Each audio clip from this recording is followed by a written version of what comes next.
अस्सलाम वालेकुम friends. Drama serial इंतहा के आने वाले एपिसोड में हम देखेंगे कि नौशीन के भड़काने पे अब अरूसा अस्मा बेगम के सामने खड़ी हो जाएगी और सवाल करेगी कि मैंने आपका क्या बिगाड़ा है जो आप एक एक करके मेरे सारे रिश्तों को मुझसे दूर कर रही हैं। और अस्मा बेचारी अरूसा की बातें सुनकर हैरत से कहेगी, मैंने दूर किए हैं तुम्हारे रिश्तेदार? क्या कह रही हो तुम अरूसा? अब यहाँ पे अस्मा बेचारी को क्या मालूम कि नौशीन की बातों में आकर अरूसा अस्मा को ना सिर्फ अपनी माँ का कातिल समझती है बल्कि असद की अरूसा से नाराजगी और असद के एक्सीडेंट की वजह भी अस्मा को ही समझती है। फ्रेंड्स, जैसे कि हमने गुज़श्ता अक़सात में देखा कि अस्मा का हर अच्छा काम इसके खिलाफ जाता है। वो जो भी अच्छा काम करती है, किसी के साथ भी अच्छाई करती है, इसकी अच्छाई को बुराई बनाकर इसके मुंह पे मारा जाता है, जिसकी वजह से अस्मा बहुत परेशान होती है। वो अपनी फैमिली को जोड़कर रखना चाहती है, मगर एक तरफ नौशीन और सज्जल और दूसरी तरफ ज़ैनब अस्मा बेगम की हर अच्छाई को बुराई बनाकर और इनकी फैमिली को जोड़ने की हर कोशिश को खाक में मिला देती है। पहले ज़ैनब के भड़काने पे नवीद ने इनका दिया हुआ चेक इनके मुंह पे मारा और अब भी ज़ैनब ही के भड़काने पे अनम ने अरूसा को इतना बेइज्जत किया कि अरूसा ने घबराकर अस्मा बेगम के इतने प्यार से दिए गए कंगन इनको वापस कर दिए, जिसकी वजह से अस्मा अरूसा से नाराज हो गई और बिल्कुल ही खामोश होकर अपने कमरे में चली गई। और दूसरी तरफ असद अपनी माँ के इतने प्यार से दिए गए तोहफे को वापस करने पे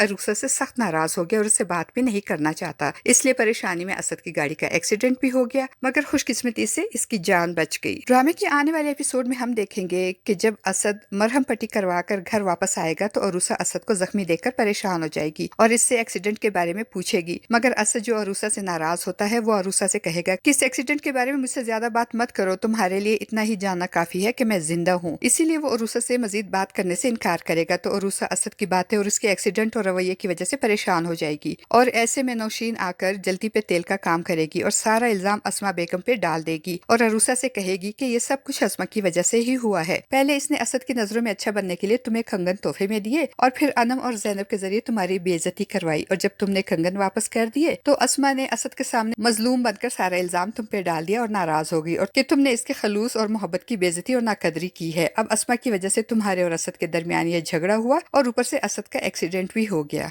नौशीन अरूसा को अस्मा के खिलाफ भड़काते हुए मजीद कहेगी कि असद का रवैया अस्मा की वजह से ही तुम्हारे साथ तल्ख हो गया है और अस्मा ही इस सारे फसाद की जड़ है। पहले इसने अपने शौहर की जान ली, हालांकि ठीक ठाक थे, और अब इसके बच्चों की बारी है और ये अस्मा ही तो है जिसने तुम्हारी माँ को फोन करके इसकी जान भी ली थी और अस्मा की इन हरकतों की वजह से ही अब अस्मा के बच्चे भी इसके खिलाफ हो गए हैं। तो नौशीन की बातें सुनकर अरूसा जो पहले ही अस्मा से बदगुमान होती है और अस्मा को ही अपनी माँ की मौत का जिम्मेदार समझती है, अब अरूसा भड़क जाएगी और अस्मा के सामने खड़ी होकर उससे बातें सुनाएगी और कहेगी, आप क्यों मेरे प्यारों को एक एक करके मुझसे अलग कर रही हैं? मैंने आपका क्या बिगाड़ा है? तो अस्मा बेचारी, जिसके फरिश्तों को भी खबर नहीं होगी कि अरूसा इसको अपनी माँ की मौत का जिम्मेदार समझती है, वो हैरत से पूछेगी कि अरूसा क्या हो गया तुमको? तुम क्यों ऐसी बातें कर रही हो? जबकि दूसरी तरफ सज्जल अपनी मक्कारियों में इस हद तक आगे बढ़ चुकी है कि वो अपने भाई और माँ को भी धोखा दे रही है। वो अपनी माँ के हिस्से के शेयर्स हजम करने के बाद अब अपने भाई अहमद की प्रॉपर्टी और उसके शेयर्स भी धोखे से अपने नाम कर रही है और नवीद के मैनेजर को तो वो पहले ही अपनी झूठी मोहब्बत के जाल में फंस चुकी है और अपने सारे काम उसी से करवाती है। अब वो अनम का गरूर खाक में मिलाने के लिए वो एक बार फिर फाद पे डोरे डालने की प्लानिंग करेगी।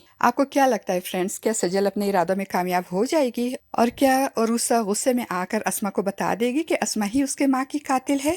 आपका इस बारे में क्या ख्याल है फ्रेंड्स? अपनी कीमती राय का इजहार कमेंट बॉक्स में जरूर कीजिएगा। वीडियो अच्छी लगे तो वीडियो को लाइक और चैनल को सब्सक्राइब करना ना भूलिएगा। शुक्रिया।